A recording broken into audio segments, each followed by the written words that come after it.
आप फिर से अपनी बात को सुधारिए। सभी लोग नहीं विरोध कर रहे हैं। विरोध वही कर रहे हैं नहीं, विरोध वही कर रहे हैं जिन्हें इसका उद्देश्य ठीक से मालूम नहीं है। ओबीसी ने जो जारी किया है उसमें उसके उद्देश्य क्या लिखे गए हैं? आप देखिए मेरे पास ये है कि किसी के भी साथ इसमें ये भी लिखा गया साफ-साफ कि ईडब्ल्यूएस के भी साथ।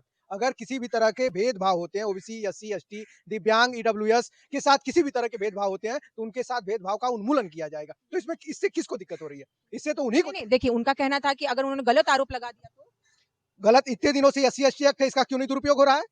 मतलब ये कौन-सी बात हुई कि हमने गलत क्या संविधान खत्म हो गया है? क्या आईपीसी, सीआरपीसी और ये जो भारतीय न्याय संहिता, दंड संहिता खत्म हो गई है? क्या कोर्ट कचहरी बंद हो गए हैं? यहीं से सारे आरोप तय होंगे?